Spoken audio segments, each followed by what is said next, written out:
This is a simple question of simple harmonic motion.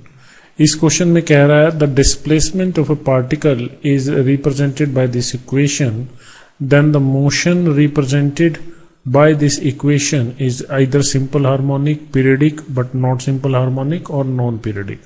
तो हमें यहाँ पे पता लगाना है कि ये मोशन कैसा है। तो इस क्वेश्चन को करने के दो तरीके हैं। एक तो फूरियर सीरीज का मेथड है, ठीक है, जिसके अंदर हमें पता है कि कोई भी डिस्प्लेसमेंट फंक्शन जो है जिसको आप सिंपल साइन और सिंपल कोसाइन के सम से रिप्रेजेंट कर सकते हैं, ठीक है। A1 और B1 जो है दे आर फूरियर कोफिशिएंट्स, ठीक है। तो अगर हम इस तरह से लिखें तो अगर ये फंक्शन इस तरह से रिप्रेजेंट होता है तो ऐसा जो मोशन होगा वो पीरियडिक और सिंपल हार्मोनिक होगा। एक तरीका तो ये है, पर ये मैथमेटिकल तरीका है। हम बेसिक डेफिनेशन को यूज करके इस क्वेश्चन को करने की कोशिश करते हैं। तो ये डिस्प्लेसमेंट फंक्शन गिवन है और सिंपल हार्मोनिक मोशन की जो बेसिक डेफिनेशन है वो ये है that F is equal to minus KX। अगर इस तरह की फोर्स वहां पे ऑपरेशनल है तो आप इसको ऐसे लिख सकते हैं that the force is directed towards the mean position and is proportional to the displacement from the mean position। या आप इसको ऐसे लिखें acceleration is minus x। तो acceleration is proportional to the displacement from the mean position and it is directed towards the mean position। Minus sine ये indicate कर रहा है। तो यहाँ पे इस डिस्प्लेसमेंट फंक्शन से हम acceleration निकाल के देखते हैं और देखते हैं कि वो इस तरह से इस सिचुएशन को सेटिस्फाई करता है या नहीं करता है। तो अगर मैं इसको डिफरेंशिएट करूंगा तो वेलोसिटी फंक्शन आएगा। वेलोसिटी फंक्शन क्या होगा, 3 cos का डिफरेंशिएशन आपके पास आएगा sine minus sine pi by 4 minus 2 omega T, और ये 2 ओमेगा टी ये टाइम का फंक्शन है। इसको डिफरेंशिएट करेंगे तो बाहर आपके पास क्या आएगा, माइनस 2 ओमेगा।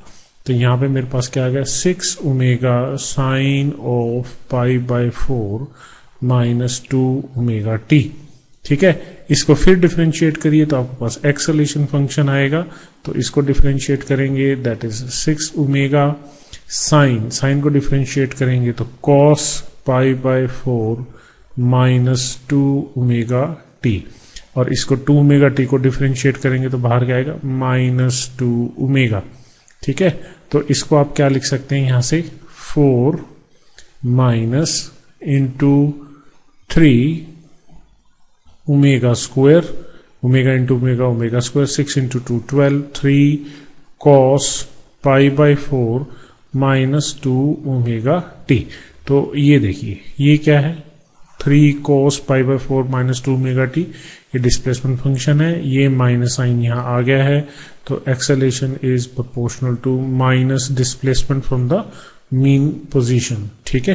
तो ये कंडीशन सेटिस्फाई हो गई। इसका मतलब ये क्या है, सिंपल हार्मोनिक मोशन रिप्रेजेंट कर रहा है। अब ये सिंपल हार्मोनिक है तो इसका टाइम पीरियड भी होगा। टाइम पीरियड के लिए सिंपली क्या करें, आप इसको कंपेयर कर दें इस इक्वेशन से, y is equal to A cos, क्योंकि आप इसको इस तरह को आप सिंपल साइन और सिंपल कोसाइन की फॉर्मेट में रिप्रेजेंटेशन करते हैं। तो आपने पढ़ा that is 5 minus omega T या ओमेगा डैश टी लिख दीजिए, ठीक है। तो अगर आप यहाँ पे कंपेयर करेंगे तो आपके पास ओमेगा डैश क्या आएगा, दैट इज 2 ओमेगा।